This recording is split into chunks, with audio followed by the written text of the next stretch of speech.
America की economy को तगड़ा झटका लगने वाला है। ट्रंप के नए टैरिफ, मास गवर्नमेंट ले ऑफ और बिजनेस हायरिंग में गिरावट के बाद अब अमेरिका में रिसेशन की आहट सुनाई देने लगी है। जॉब मार्केट काफ़ी अनस्टेबल है और एक्सपर्ट्स ये कह रहे हैं कि हालात और ज़्यादा बिगड़ सकते हैं। तो क्या वाकई अमेरिका फिर से मंदी की तरफ बढ़ रहा है? आज इस वीडियो में हम आपको बताएंगे कि अमेरिका में मार्च 2025 की जॉब रिपोर्ट में क्या क्या सामने आया और क्यों ये सब सिर्फ एक इकोनॉमिक रिपोर्ट नहीं बल्कि पूरी दुनिया के लिए एक वार्निंग है। नमस्कार, मेरा नाम है नेहा उपाध्याय और आप देख रहे हैं NBT टेक एड। अगर हम मार्च की जॉब रिपोर्ट की बात करते हैं तो अमेरिका में सिर्फ 1,35,000 नई नौकरियां जुड़ी, जबकि पिछले 6 महीने का एवरेज 1.9 लाख था। मतलब जॉब ग्रोथ में सीधा 30% की गिरावट। अनएम्प्लॉयमेंट फिलहाल 4.1% पर है, लेकिन इकोनॉमिस्ट का ये कहना है कि ये 2025 में यानी कि इस साल 4.5% से भी ऊपर जा सकता है। लेकिन इतनी बड़ी गिरावट आखिर है क्यों?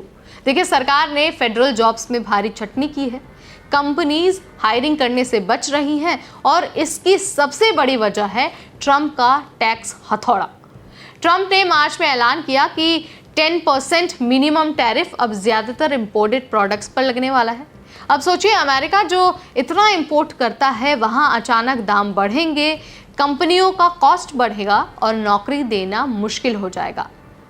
अर्थशास्त्री ये कह रहे हैं कि 100 सालों में सबसे ऊंचा टैरिफ रेट है। सिर्फ इतना ही नहीं बल्कि इलॉन मस्क के नेतृत्व में बना डिपार्टमेंट ऑफ गवर्नमेंट एफिशिएंसी ने भी कई सारे कर्मचारियों को निकाला है। इसकी वजह से हजारों सरकारी कर्मचारी जॉबलेस हो गए। कुछ लोग कोर्ट ऑर्डर्स के बाद वापस लौटे हैं, कुछ लीव पर हैं या फिर इस्तीफा देने की कगार पर हैं। मतलब सिस्टम खुद ही कंफ्यूज्ड है और इसका सीधा असर पब्लिक सर्विसेज और जॉब्स पर पड़ रहा है। कंपनीज जो 2025 के लिए हायरिंग प्लान्स बना चुकी थी अब पीछे हट रही हैं। क्यों? क्योंकि कॉस्ट बढ़ गया है, टैरिफ की वजह से इंपोर्ट महंगे हो गए हैं। इसके अलावा ग्लोबल मार्केट भी डर से हिल चुका है। बिजनेस अब और कंजर्वेटिव हो गए हैं। मतलब पहले सरवाइव करो, उसके बाद हायर करो। रिटेल और मैन्युफैक्चरिंग सेक्टर पर भी बहुत बड़ा असर पड़ा है। ऐसा इसलिए क्योंकि कंज्यूमर्स भी अब अपना खर्च कम कर रहे हैं। तो ये क्या रिसेशन की आहट है? अब देखिए, इकोनॉमिस्ट ने यह साफ कह दिया है कि जीडीपी ग्रोथ पहली तिमाही में सिर्फ 0.5% तक रह सकती है और रिसेशन का खतरा अगले 12 महीनों में पूरी तरह से बना हुआ है।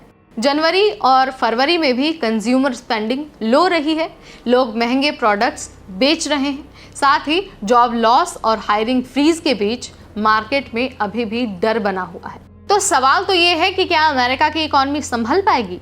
क्या ट्रंप की पॉलिसीज लॉन्ग टर्म में फायदे की होंगी या फिर ये शुरुआत है एक नई मंदी की?